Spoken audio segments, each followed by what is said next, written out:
welcome to another edition of Beer for Breakfast ABV. I am Danielle from the morning show on 91X. As always, I have my beer drinking partner in crime with me, Paul Segura, brewmaster of Carl's What's up? Yeah. I am so insanely excited to finally have this individual on Beer for Breakfast. We're talking to Bill Batten. So how do I know Bill Batten? I have drank in so many of Bill Batten's beers from the numerous places he's worked, the numerous places he's consulted, and now he is brewing for TapRoom Beer Company, North Park. Congratulations. Yeah. Welcome, Bill. Yeah. Awesome.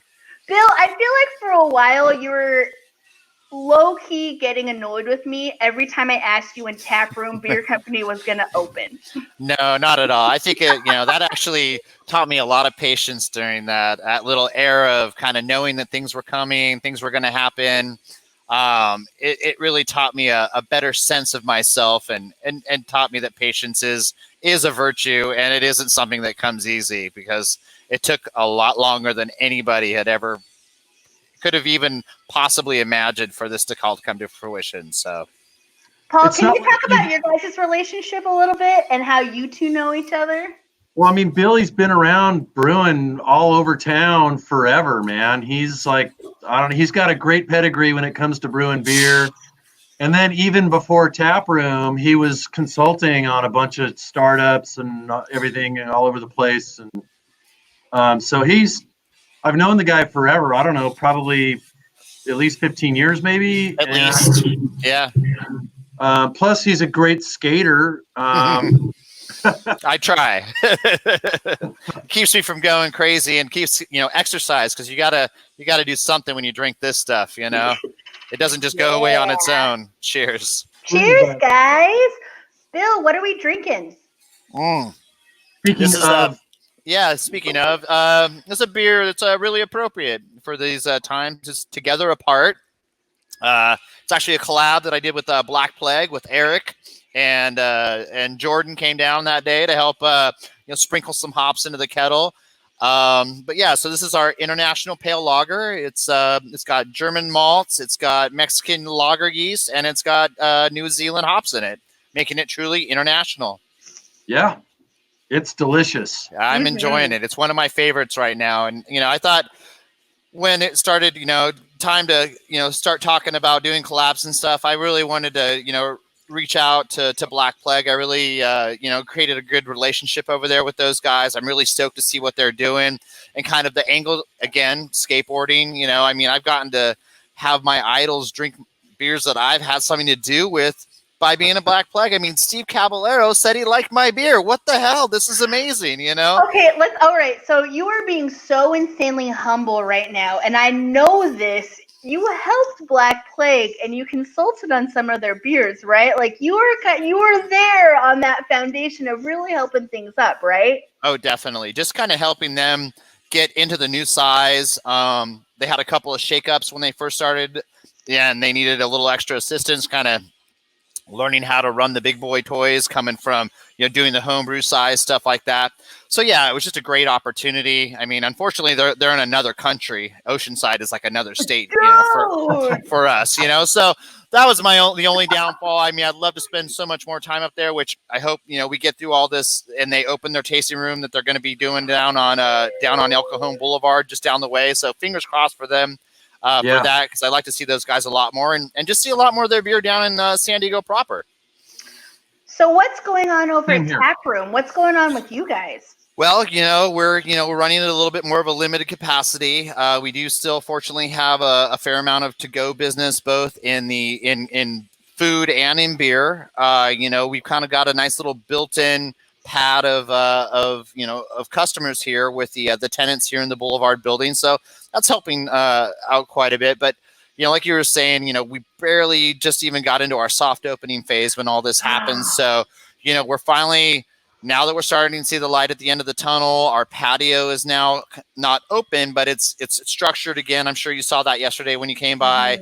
There's not this construction going on out front. So people do know that we are here and that we are physically open and, doing our to-go, both in food and beer, and just, getting to a point where I can start brewing again. I got a beer in the tank last Friday. I'll probably get another one in before the end of this week, because we're finally getting that stride again, where we're getting more, enough people that we can kind of start rotating beers and, keep people happy with the good stuff. It's funny that you mentioned about how you guys finally started like getting it off the ground and people coming in, and then all of this happened. Your tasting room is actually one of the last places that I had a beer.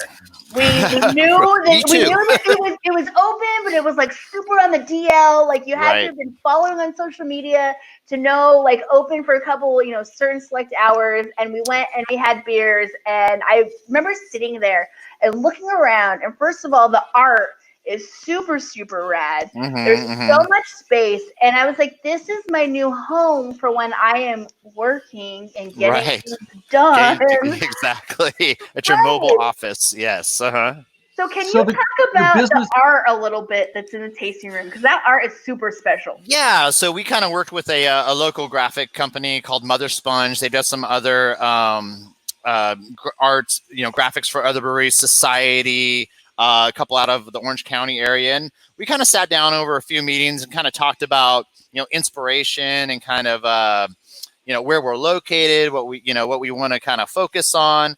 And, between them, gathering the fact that, there used to be a skate shop on this corner here, Route 44. I'm a skater. We're all really into different music styles. And, we pulled in a lot of those different kind of elements to kind of create some cool, like, pop art, that both kind of, represent music, San Diego, specifically the Boulevard. If you can see, the Boulevard sign's just out the window here. So we put something up on our wall here to kind of incorporate that and just really kind of, pay homage to our scene here and kind of what we all get into and like and imbibe in.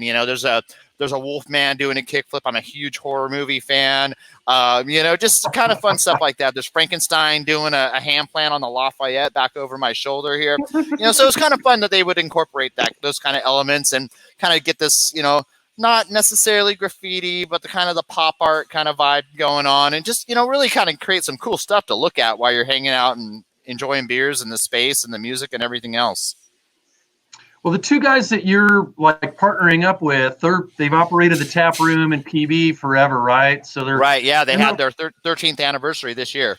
They're no strangers to good beer and good food and operating. For sure. Yeah, the vibe is super important. I mean, that's a half of it. You kind of go into a space, you kind of, something unique, something different than everything else down the boulevard or even at the beach for them. It's like you just kind of find that space that you really kind of want to foster and kind of create for people to come in and hang out. And that's what we've just got to get past and figuring out, our social distancing limits and what we can do and get people back into seats here and, kind of create that vibe again without really, with keeping everybody safe and, in the right headspace.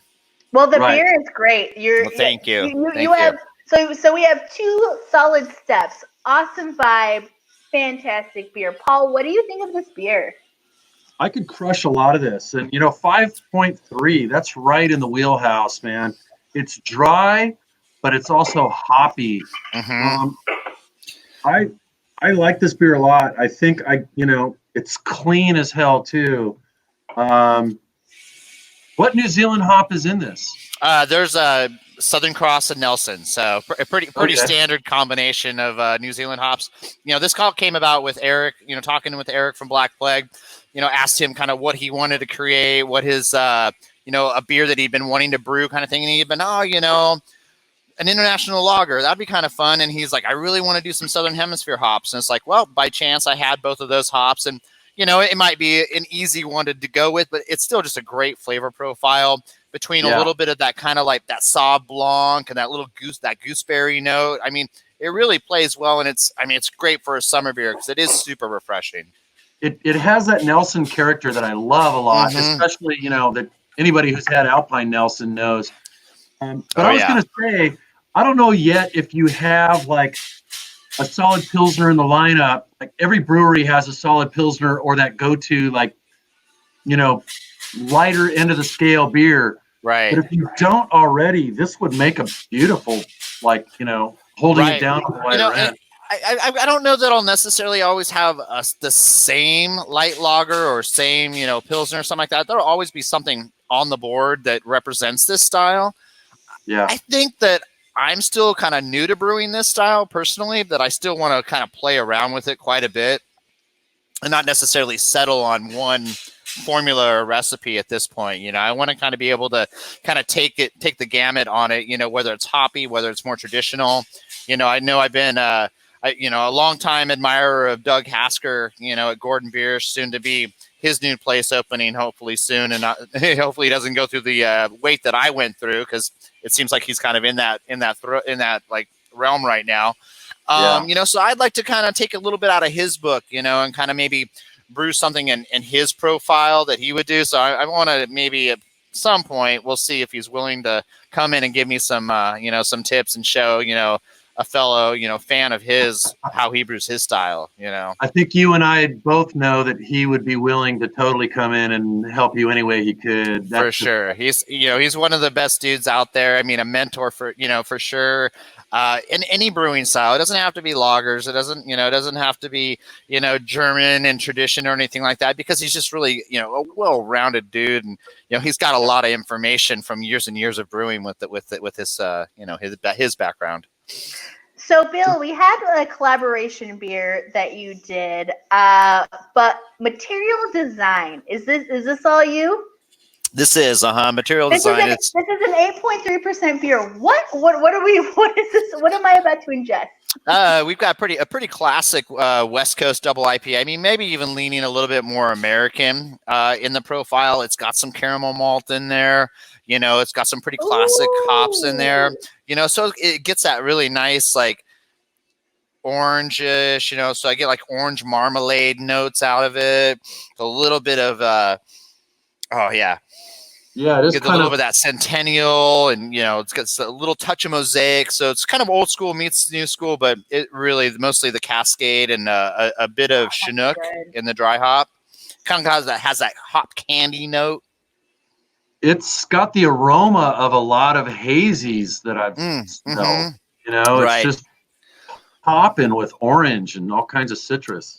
Right, a lot of late back end additions, but it's still up there in that 50, I think 55, 60 IBU range.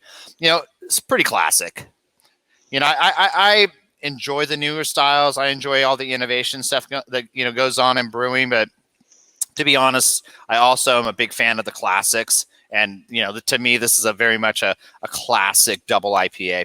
So we had a double IPA last week on Beer for Breakfast ABV, and I love when we have the same style 2 weeks in a row, because you can really taste how different it can still be, but it still falls into that same category. Definitely. There's just so much room for there's just so much room for interpretation in this style. Whether you're a no crystal malt dude or all the crystal malt kind of guy, I like a little bit of both. I honestly think that a lot of hops really shine and come through a lot more if you have enough malt behind them. I think sometimes having no malt behind them almost lets them kind of hang out there and really not have enough structure to really hold them up and present them as they're meant to. I think that some people think crystal malts is going to make a beer less bright, Definitely. Yeah. I think so. I think people think that it's going to take away from, all the hops that you're going to build in there, but you layer that right, I think it really actually does make it sing, and it just gives it more of a stage. It's really like your hops are your members of your band, and the stage is the platform that they play on. And if that stage isn't right, if it's not high enough, if it's not set appropriately, you're not going to get a great delivery of all those ingredients that you've created to put it together. You put that so well. Oh my gosh, Bill. Watch out, Paul. Watch out, because he's taking over my job. That was no one could take your job, but I love how well you put that, because that is exactly what's going on. I mean, that's what that's what I think about. It's like there's definitely certain beers that it's like you want it to be super stripped down, and you want a certain ingredient to be focused or be the star of the show and everything.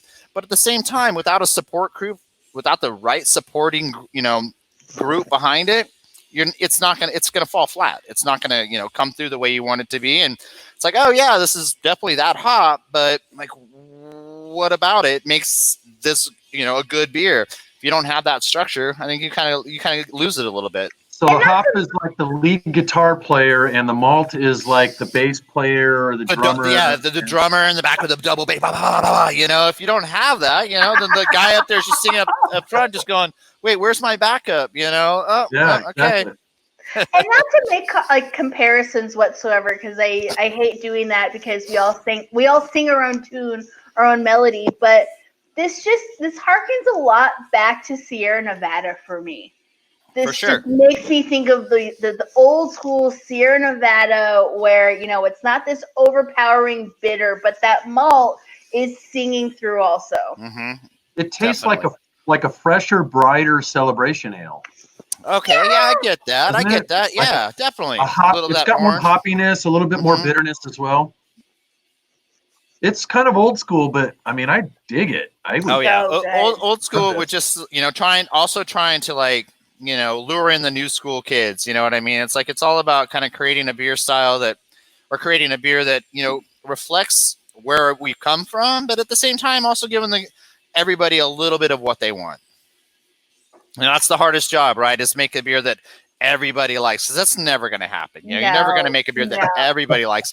But, with a little bit of, meandering through some ingredients and some processes, you get most people to like it. Bill, and this does that. Mm-hmm.